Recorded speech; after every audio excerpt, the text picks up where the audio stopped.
안녕하세요. 저는 40대이고 결혼한 지는 5년 차랍니다. 세월 참 빠르다는 걸 한 살 한 살 나이 먹을 때마다 실감하고 있어요. 여러분도 그렇지 않으신가요? 제 사연을 말씀드리기에 앞서서 요즘 코로나가 다시 기승을 부리고 있던데 건강 꼭 잘 챙기시길 바랍니다. 남들 다 행복하게 휴가 가는 판국에 집에서 혼자 아프면 너무 슬프잖아요. 제게 딸아이가 있는데 이번에 잘 피해간다고 생각했으나 하필 코로나에 걸려서 정말 힘겨워했거든요. 그 모습을 보니 올 여름 휴가는 못 갈 것 같고 집에서 심심하니 미루던 제 사연을 적어보려 합니다. 그럼 제 사연을 시작해 볼게요. 제게는 하나의 꿈이 있었습니다. 꿈이라고 말하기에는 조금 거창한 느낌이 있지만 화목한 가정을 꾸려서 살고 싶은 욕심이 있었어요. 제가 늘 생각해 봤을 때 화목한 가정의 기준은 엄마는 집에서 살림을 해주시며 아이를 돌보고 아빠는 열심히 돈을 벌어오시면 그걸 감사하게 생각하는 자식이 있는 집, 딱 이런 기준이었습니다. 그러나 나이가 들면서 화목한 가정을 이루는 게 얼마나 어려운 건지를 알게 되었죠. 현실은 그렇게 호락호락하지 않다는 걸 알게 된 후 뭔가 결혼을 정말 할 수 있을까? 라는 생각이 들었어요. 솔직히 열심히 일을 해도 밑 빠진 독에 물 붓기 느낌으로 돈은 모이지는 않고 줄기만 했습니다. 그런 현실이 너무 아프기도 하고 허무하게 느껴지기도 했죠. 남들도 다 나처럼 사는 건지 나만 유독 힘든 건지 전 이런 생각을 유독 많이 했어요.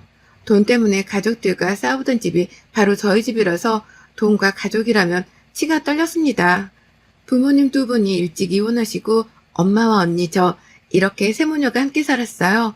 그러다 보니 금전적으로 늘 부족했고 여유가 없었죠. 안 그래도 여유가 없는데 언니는 늘 금전적인 사고를 치거나 본인의 힘으로 무언가를 해보려 하지도 않았습니다. 동생인 제가 다 감당을 해야 할 몫이었죠. 한 번은 그런 적도 있습니다. 몸이 너무 아파서 병원에 가야 할 것 같은데 움직일 수조차 없었죠. 고열이 났는데 아무래도 열이 심하게 나니 오한도 심하게 오고 온몸이 녹아내릴 것 같은 상태로 살겠다고 병원을 가려 했는데 지갑에 카드와 현금이 없는 겁니다. 그 지갑을 부여잡고 얼마나 울었는지 몰라요. 아픈 것도 서러운데 동생인 제 지갑에 손을 대서 카드와 현금을 싹 가져간 언니를 보고 있자니 많은 생각이 들었죠. 그런 언니를 감싸돌기만 하는 엄마도 미웠고 그저 저 하나만 이 가족 구성원에서 고생하는 것 같은 느낌이 들어서 독립해버렸어요. 제가 없어져야 눈에 보이지 않아야 알아서들 살겠구나 싶어서 독하게 마음먹고 핸드폰 번호까지 바꾼 뒤 타지로 떠났습니다. 연고도 없는 타지로 떠난다는 게 쉽지 않은 선택이었지만 제게 늘 은인 같은 분이 한 분 계셨죠. 그분 도움으로 금전적으로 급할 때마다 급한 불을 끌 수 있었는데 그분이 사는 그 지역으로 떠났습니다. 오히려 너무 좋았던 게 심적으로는 안정이 되니 제가 볼 수 있는 시야가 넓어지더라고요. 그곳에 가서 털을 잡고 은인 같은 그분의 도움으로 이것저것 배우며 저 스스로를 성장시킬 수 있었습니다. 참 많은 걸 할 줄 아셨던 분이고 손재주도 남다르셨는데 저희는 함께 네일아트샵을 오픈하기로 했어요. 새로운 곳에서 새로운 사람과 새로운 직업으로 살아가는 이 삶이 너무 좋았습니다. 제가 마음의 여유가 생겨서인지 손톱 기본 케어를 하러 오신 남자 고객과 눈이 맞았네요. 요즘은 깔끔한 걸 선호하는 남성분들도 네일샵에 오셔서 기본 케어를 많이 받으시는데 그중 한 사람이던 제 남편에게 첫눈에 반했습니다. 손이 꽤 거친 듯 느껴졌지만 거친 손에서 그간 살아온 세월이 담겨져 있었고 그 사람의 말투와 목소리에는 다정함이 묻어났죠. 은인 같은 샵 대표님이 이런 제 마음을 가장 먼저 눈치채셨고 저희 두 사람을 아주 적극적으로 밀어주셨습니다. 그 덕분에 연애를 시작하는 게 어렵지는 않았어요. 다만 너무 설레서 하루 종일 심장을 부여잡고 살았답니다. 이렇게 누군가를 사랑해본 게 언제인지 기억조차 가물가물하던 때 나타난 이 사람은 정말 제게는 행운 같은 존재였어요.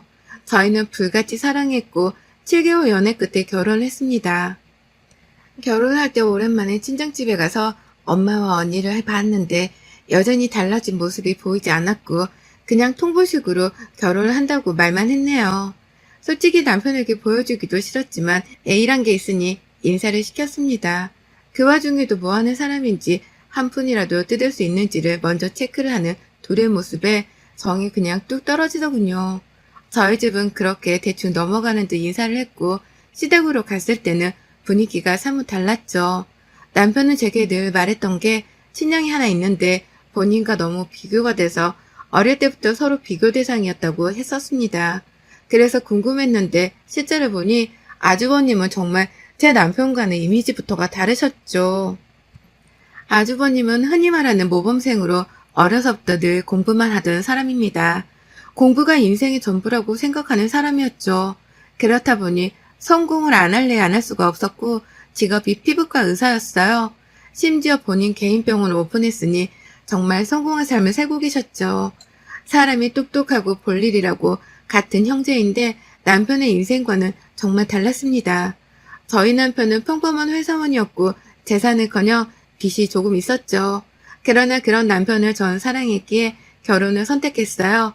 사실 아주버님이 특이 케이스인 거지 저와 제 남편 같은 상황이 특이 케이스는 아니잖아요. 남편과 제가 결혼한다고 하니 아주버님은 아주 묵직한 목소리로 짧고 굵게 말씀하셨습니다. 축하해요. 내가 원래 말이 별로 없고 무뚝뚝한 편이니까 오해하지 말아요. 아, 네. 그럼요. 편하게 하세요. 승준이 너 필요한 거 있으면 카톡으로 목록 보내줘. 결혼 선물로 형이 사줄게. 집 사자, 그럼 집. 그러게. 정말 집은 어떻게 구하려고? 그니까 형이 해줘. 가만히 이들의 대화를 들어보니 아주버님이 시묵을 살고 있는 시댁집도 사주셨고 심지어 저희 남편에게도 금전적인 도움을 꽤 주고 있는 듯 했습니다. 굉장히 멋진 형이구나 싶었죠. 농담 반 진담 반으로 했던 저 말에 덜컥 전셋집 하나를 구해주셨기에 정말 깜짝 놀랐어요. 저는 이걸 받아도 되는 건가 싶어서 남편에게 물었죠. 여보, 집을 이렇게 받아도 되는 거야? 아무리 형이라고 해도 그렇지. 괜찮아. 우리 형 돈 진짜 많아. 저 인간 아마 죽을 때까지 매일 돈 써도 다 못 쓰고 죽을 거야. 어? 아무리 그래도 형인데 너무 말이 심한 거 아니야? 뭐가 심해? 사실인데 엄마랑 나를 매번 도와줬어. 형은 여유가 되니까. 아, 그렇구나. 그래도 따로 인사라도 드려야겠어. 너무 큰 돈이잖아. 덜컥 집을 받았고 감사한 마음이 컸지만 또 한편으로는 이래도 되는 건가 싶었습니다. 뭔가 부담스럽기도 하고 조금 그랬죠. 어쨌든 결국 받고 결혼도 했고 감사 인사도 드렸어요. 남편과 저는 한 2년 동안은 아이 없이 신혼으로 지낼 생각이었습니다. 신혼생활이 꽤 즐겁고 행복하더라고요. 그런 생활에 힘입어 저는 신혼을 즐겼죠. 그런데 행복도 잠시 남편의 행동이 점점 수상하게 느껴지기 시작했어요. 생전 안 하던 행동들을 하기 시작했고 제 눈에 보였습니다. 우선 남편은 운전을 오래 하는 걸 정말 싫어해요. 온몸이 쑤시고 힘들다면서 갑자기 취미로 드라이브를 하며 경치 좋은 곳에 내려서 사진을 찍겠다고 했죠. 그래서 전 나쁘지 않은 취미이니 함께 하자고 말을 했습니다. 나 주말부터 취미 활동할 거야. 새로운 취미가 생겼거든. 우리나라도 아름다운 것이 참 많은데 내가 너무 안 가보고 산 것 같아서 드라이브 할 겸 갔다가 경치 좋은 곳 나오면 내려서 사진도 찍고 그럴 거야. 아, 그래? 근데 당신 운전 오래 하는 거 싫어하잖아. 나도 같이 가자 그럼. 운전 번갈아 하면서 하면 더 좋지 않나? 취미 활동은 혼자 해야지. 당신도 취미 활동을 찾아서 해봐. 나랑 같이 하려고 하지 말고. 운전하는 거 싫어해서 툭 하면 운전대 넘기던 사람이 갑자기 드라이브를 한다니 이상하네? 나는 왜 같이 가면 안 돼? 그냥 머리도 식히고 혼자 생각할 것들 정리도 하고 그러려고 그러지. 남편은 이런저런 핑계로 저와 함께하길 거부했습니다. 취미활동 자체도 이상한데 어디든 늘 저를 데리고 다니던 사람이 어떻게든 저를 놓고 가려는 게 보이니까 수상했어요. 분명 뭔가가 있다는 촉이 딱 왔죠. 설마 바람을 피는 건가 싶어서 네이버에 검색도 해보고 외도 증거를 어떻게 잡을 수 있는지 알아보고 했지만 딱히 잡히는 게 없었습니다. 심증만 딱 있는 상태로 이도저도 못하고 있었는데 꼬리가 잡혔죠. 하루는 남편이 입고 나간 옷이 아닌 새 옷을 입고 들어왔더라고요. 입고 나간 옷은 쇼핑백에 넣어서 왔는데 생전 옷을 인터넷 아니면 사입지도 않던 사람이 위아래 세트로 사입고 들어오니 이상했습니다. 저도 모르게 원래 입고 나갔던 옷의 냄새를 킁킁 맡았고 새 옷과도 비교를 해봤어요. 그런데 양쪽 옷에서 같은 여자 향수 냄새가 은은하게 퍼지더라고요. 정말 바람은 아니겠지 했는데 역시나 맞다는 확신이 들었고 전 드라이브를 간다며 떠나는 남편의 뒤를 밟았습니다. 미행을 하려고 렌트까지 해서 쫓아갔고 그날 하루 종일 쫓아다니며 상간녀와 남편의 뜨거운 데이트 현장을 다 목격했어요. 너무 쉽게 바로 증거들은 제 손에 들어왔고 전 바로 남편에게 사진들과 영상들을 보여주며 난리를 쳤습니다. 취미활동 같은 소리 하네. 당신은 여자 만나고 다니는 게 취미활동이니? 결혼한 지 2년도 안 된 유부남이 바람을 펴? 그럴 거면 나랑 도대체 왜 결혼해서 내 인생까지 망쳐? 뭐야? 당신 나 미행한 거야? 별걸 다 하네 정말. 그냥 아는 동생이야. 바람 쐬고 싶다고 해서 같이 논 것뿐이라고. 넌 아는 동생이랑 호텔을 들어가니? 내가 바보 같아? 이 나쁜 인간아. 차라리 빌어. 미안하다고 빌어도 시원찮을 판에 뭐가 그렇게 당당한데? 남편과 큰 싸움을 한 후 서로 대화를 하지 않고 있었습니다. 한번 바람핀 사람은 절대 믿는 게 아니라는 것쯤은 알고 있었기에 진지하게 이혼을 생각하고 있었죠. 그런데 뱃속에 아이가 생겼더라고요. 제가 너무 불행한 집에서 살아서 자격지심이 생긴 건지 아빠 없이 키우고 싶지도 않았고 무엇보다 저 상간녀라 남편 좋으라고 이혼하고 싶지 않았습니다. 아이인데 무슨 죄예요. 태어나자마자 아빠가 없다는 건 생각보다 큰 아픔들을 겪으며 살아야 하는데 그걸 아이에게 견뎌내며 살라고 하고 싶지 않았습니다. 제 속에 만신창이가 돼도 괜찮았죠. 그래서 전 결정을 해서 남편에게 말했어요. 나 임신했어. 이혼 안 할 거고 당신이랑 살긴 할 건데 아이의 엄마 아빠로 살자 우리. 적어도 아이한테 부끄러운 행동은 하지 말고 피해주지 말고 살자고. 알아들어? 사실이야? 세상에 이걸 왜 이제 말해. 여보 그때 그건 정말 실수였어. 나도 반성 많이 했다고. 아이도 생겼고 우리 다시 시작해보자. 내가 잘할게 진심이야. 그딴 말 안 믿을 거고 지키지도 못할 말 내뱉지도 마. 소름 끼치니까 분명 말했어. 아이한테 부끄러운 행동하지 말고 피해주지 말라고. 그렇게 쇼윈도 부부 마냥 저희는 살게 되었습니다. 물론 남편은 임신 사실을 알고 저를 떠받들어 줬지만 전 마음이 예전 같지 않았어요. 혹여나 또 믿었다가 2번 배신당하면 제정신으로 살지 못할 것 같았거든요. 그래서 제가 덜 다치기 위해 방어를 했던 것 같습니다. 상황은 좋지 않았어도 뱃속에 아이가 있음에 하루하루가 행복했어요. 제가 아이의 엄마가 된다는 게 신기하고 믿기지 않았죠. 임신 초기에는 위험하다고 해서 그 상간녀 머리채 한번 잡지 못하고 냅뒀거든요. 그런데 임신 중기쯤 되었을 때 이것들이 아직도 만나고 있는 걸 알고 제가 현장을 덮쳐서 머리채를 뜯어버린 적이 있었습니다. 이때 시모로 대동해서 함께 갔는데 시모는 오히려 제게 그러더군요. 아유 그만해라 너도. 나는 우리 승준이가 왜 바람 폈는지 알 것도 같은데 넌 모르겠냐? 어? 여자는 착오로 저렇게 여리여리하고 청순해야지 남자들이 뻑하는 거야. 너처럼 두세고 잡아먹을 기세면 어떤 남자가 좋다고 하겠어? 안 그러냐? 어머님이 임신했는데 남편이 바람펴도 그렇게 말씀하실 수 있어요? 아니면 어머님 딸이 저 같은 상황이어도 그렇게 말씀하실 수 있으세요? 말이라고 다 말이 아닌 거예요. 같은 여자로서 애 가진 제가 불쌍하지도 않으세요? 이 몸으로 남편이랑 바람난 저것 머리채나 잡고 있는데? 그게 싫으면 갈라서야지 어쩌겠냐? 네가 얼마나 매력이 없으면 우리 아들이 한눈에 팔겠어. 그러게 여자로서 아내로서 잘 좀 하지 그랬니? 사이가 이런데 얘는 대체 어떻게 생겼나 몰라. 시모 때문에 상간녀 앞에서 오히려 더 모욕을 당하고 수치스러웠습니다. 그렇지만 뱃속에 있는 아이를 지키기 위해서라도 전 강해져야 했어요. 절 비웃고 있는 상간녀에게 성큼 다가가 말했습니다. 야, 내 남편 건들지 마 뭐. 나는 이딴 소리 안 해. 건들 거면 건들고 데리고 놀려면 놀아. 근데 네가 모르는 게 있는데 허우대만 멀쩡한 속빈 강정이야. 네가 뭘 뜯어먹으려고 해도 뜯어줄 게 없다고. 그러니까 재미 좀 봤으면 딴 놈 찾아가라.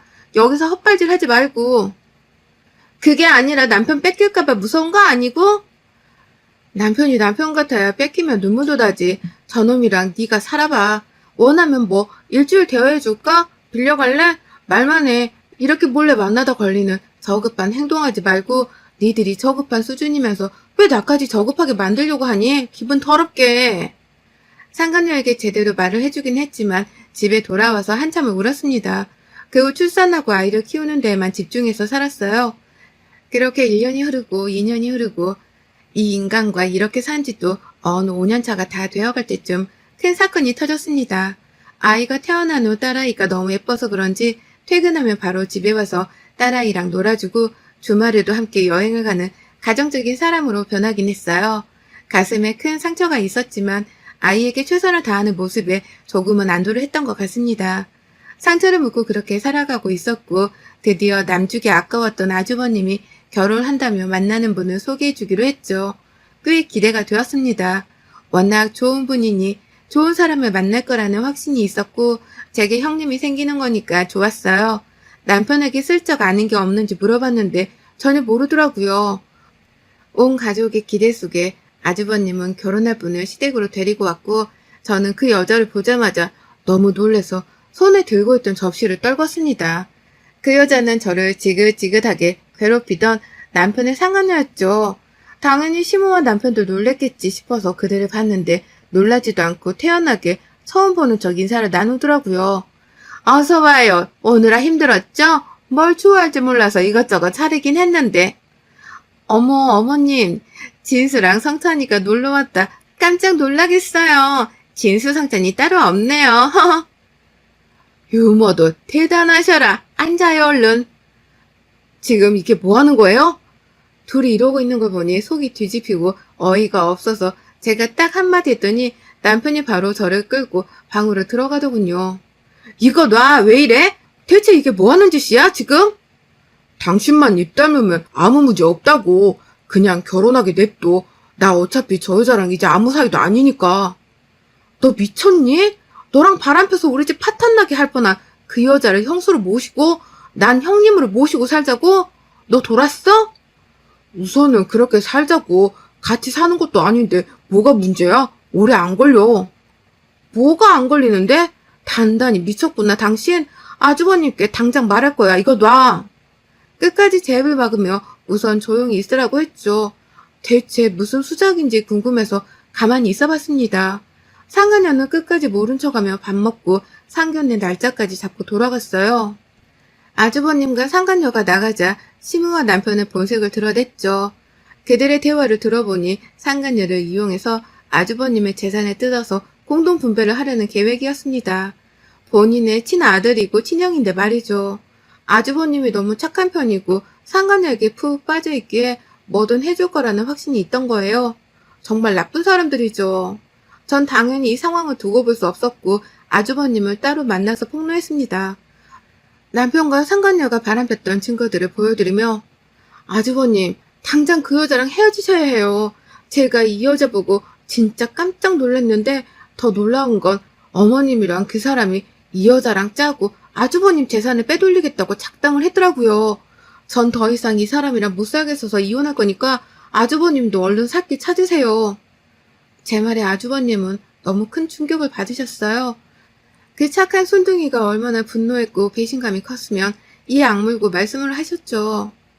이혼을 왜 그냥 해줘요? 저것들 싹 다 가만 안 둘 거니까 그렇게 알아요. 그리고 예빈이 혼자 키우는 거 힘들 텐데 제가 도와줄게요. 네? 그러려고 말씀드린 거 아니에요. 신경 안 쓰셔도 괜찮아요. 아주버님이 너무 좋으신 분인데 저처럼 다칠까봐 말씀드린 거예요. 아니요. 제 인생을 구해준 건데 당연히 도와주는 게 맞죠. 그러니 걱정 말고 당당하게 이혼해요. 알겠죠? 그 후 아주버님은 상견례 자리에서 폭탄을 펑 하고 터뜨렸습니다. 상간녀 부모까지 모인 자리에서 제 남편과 바람폈던 영상을 틀었고 상간녀 부모에게 말했죠. 대체 딸 교육을 어떻게 시켰으면 남자를 돈으로만 보고 유부남이든 총각이든 가리지 않고 이딴 행동을 하는 거죠? 저급하다 못해 더러워서 상종 자체를 하기 싫네요. 저 여자 낳고 미역국은 드셨어요? 저것도 사람이라고? 이게 당신 딸의 실체니 똑똑히 보시고 엄마 사람한테 피해 안 가게 교육 똑바로 시키세요. 그리고 이건 내 선물이니까 먹고 사람 좀 되길 바란다, 최연수 너. 아주버님은 간마늘을 그 여자 얼굴에 던져버렸어요. 마늘 먹고 사람 좀 되라고 말이죠. 이어 충격받은 상간녀 엄마는 뒷목 잡고 아빠께서는 뺨을 아주 시원하게 내리치더군요. 넌 내 자식 아니다. 대체 언제 정신 차릴 거야? 언제까지 유부남 등쳐먹고 살 거냐고. 안 그런다고 약속했잖아. 2번 다시 연락하지 마라. 넌 내 자식 아니니까. 그렇게 상간녀는 부모에게 버림을 받았고 아빠는 무서운 건지 무릎 꿇고 싹싹 빌더군요.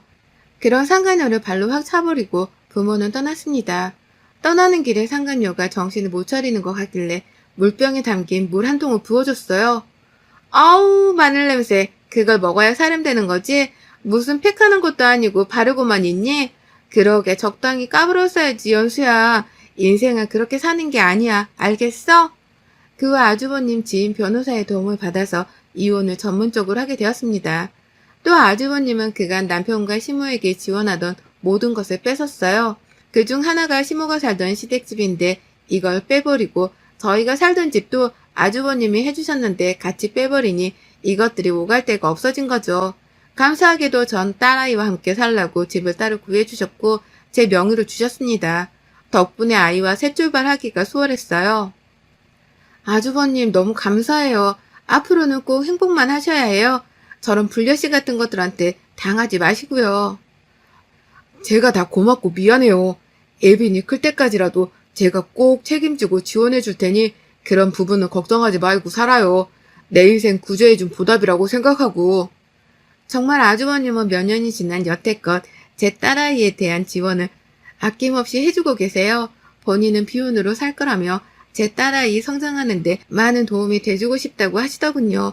결국 저랑 아주버님은 이렇게 해피엔딩으로 끝을 마무리했고 시모와 남편은 원룸 하나 구해서 둘이 살고 있는 딱 주제에 어울리는 엔딩으로 끝을 내게 되었습니다. 다행인 건지 눈치가 있는 건지 딸아이가 아빠를 찾지 않아서 저희 두 모녀는 서로를 의지하며 잘 살아가고 있어요. 여러분의 생각은 댓글로 남겨주세요. 오늘도 시청해주셔서 정말 감사합니다.